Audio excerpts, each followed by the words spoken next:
Okay, next up, we are going to take a look at selector tools. And to find selector tools, I can either go to my class tools here, or if I wanted to, if I'm back in all tools here, I can just quickly type selector tools and click on it there. And if you'll notice, Selector Tools has a little mini homepage, just like Timer Tools does. And it has a little favorites box, so you can quickly put in there some of your favorite selector tools for easy access. So let's favorite a few of these just to see what happens. Color Selector will jump up into the favorites box. Why don't we pick from the Team Selector group? Let's do a Team Sequencer.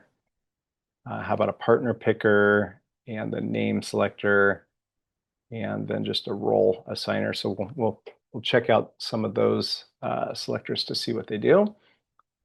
Another thing to notice is if you go to the little hamburger menu over here, Selector Tools works the same as Timer Tools. It has this little mini home page here, and these different groups correspond to these different groups. So if you want to get it to your student selectors, they're here, team selectors, etc. But since we favorited some, we have this little my favorite selectors, and whichever selectors you favorite over here, they're going to appear here, and when you get or unfavorite them, they're going to disappear from this little menu. So just another quick, easy way to navigate Kagan Tools. I'm going to close out of the hamburger menu and click into Color Selector. The numbers here correspond to students and their teams. So for the standard cooperative learning team of 4 students, you got student 1, student 2, student 3, student 4. And the only other thing you have here is a little toggle switch, and you can choose whether you want to allow repeats or no repeats. So repeats would be if you're randomly choosing and it picked, let's say, student number 3, and you did the next selection, it would allow student number 3 to be selected again. If you have no repeats, it would randomly pick a student. Once that student has been selected, that student will not be selected again until everybody else has had their turn. So you want to keep it random for fun, leave it at yes. And if you want everybody to get an equal turn, click it to no. So we're going to leave it at no repeats, so everybody gets an equal turn, and hit start. Does a fun little animation here, and it randomly selects student number 3. So student number 3 in a team could be the first person to start. It could be the first person on the team to share something. So let's go ahead and go back up, and we'll flip it to repeats. We'll do it one more time real quick. This time it chose student number 2, and I forgot to mention, so in teams of 3, it also chose student 3, and teams of 5, it chose student 5. And for all the selectors, that was something that we heard a lot from teachers is we have students in teams of 4, teams of 3, teams of 5. Teams of 4 is usually the recommended team size, and you're going to have more teams of 4 than anything else. That's why we made that kind of the central timer or central selector, and the other teams are a little bit smaller there. All right, so let's jump to, in Selector Tools, we're going to jump to our team sequencer. And it's asking you for number of teams in the class. So I know I have 7 teams in the class. I can click on here, or you can use the up and down arrows to quickly find the number of teams you have. And I will hit start. And what the team sequencer is doing is it's just randomly sequencing my 7 teams in order of who's going to go first and go next. And if you hit the next button, you'll see. So first team up would be team number 6. They share their answer. Team 3 shares next. Team 5, just to make sure we got every team and to make it kind of a fun random order, so we're not always choosing the same teams or the same teams in order. Let's take a peek at another selector, partner picker. So partner picker, you got students in their pairs, and each one has a letter A or B, and you can quickly spin, and partner B, you go first. The other option is this little thing. You can turn the spinner into a dial. So instead of having a spinner that spins, the whole dial spins. All right, next up, let's take a peek at the name selector. The name selector works on having a class set up. And right now I have a test class set up. You can go in and edit it to see who's in that class. And notice in the class, I have Joe, Susan, Raul, and Sean in the class. I can add a student quickly. So let's put in here, Kim is in this class, and let's remove Raul there. And usually you'll have classes pre-set up. We'll get into that when we get into the class list more. So you can do it on the fly, or you could have them in advance. And we're going to go ahead and make that save. And I'm going to say test2, save. And so basically you're just choosing a class. If you have a lot of periods you're dealing with, this is helpful. So you can pick up period 2 or period 3 or whatever ready to use classes. Next, you choose the sequence that you're going to be selecting students. So the options are random, no repeat random, alphabetically A to Z, or Z to A. Let's just keep that one on random. And then animations, you have a few different animations to choose from. And why don't we say name drops? We'll choose one. And we'll choose black as our color that we have here. So let's go ahead and do one, and I'll show you what happens. So I hit start. So notice this is name drops. So the names that we have in our class will drop. So every student sees their names dropping, and then one student in the class is selected. So let's go back. We'll give you a couple examples of different ones. So the slot machine, let's go ahead and start that one. So Kim was selected. Raffle tickets. So we'll randomly show the raffle tickets, and Joe was selected. Spotlight. Show some spotlights going, and then we'll select. Let's see who it is. It's Joe. And what other animation? Card shuffle. So let's change the color here.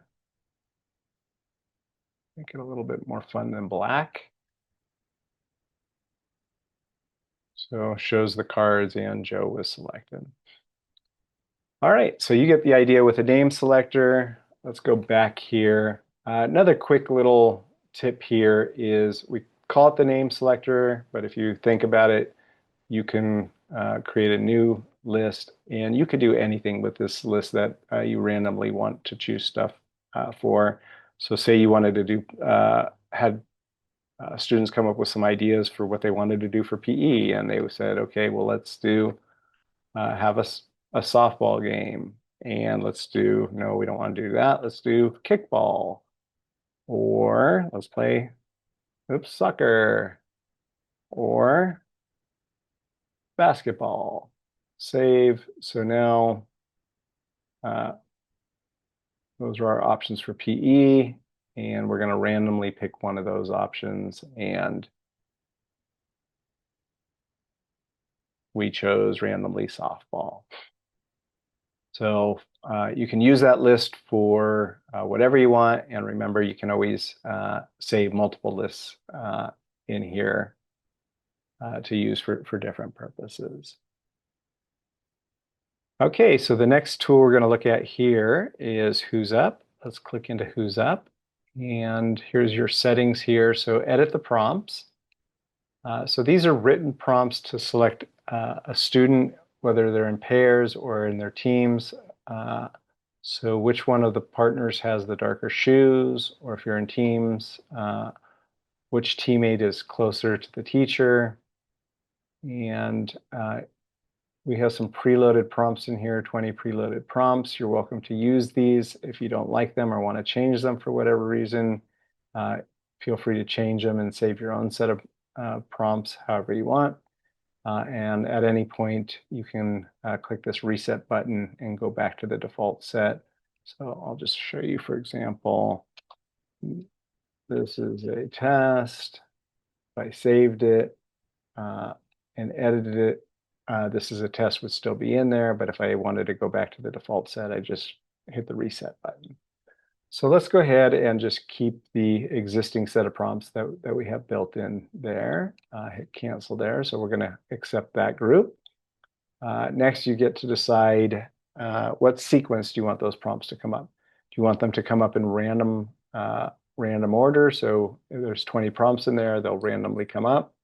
Or you can have them sequential, so you don't see any prompt more than once before you see all the other ones. Text effects. So here's kind of just fun text effects as those prompts come in, just the animation that they come in. And the color, you get to choose whatever color you want those prompts to come in. So let's go ahead and start one just to give you an idea what they are. Is closer to the door. So the partner who is closer to the door goes first. We'll do next. Well, randomly chose is farther from the door. Here's another fun effect. And if you have A and B side of your room marked, so who's closer to the left, the A side of the room.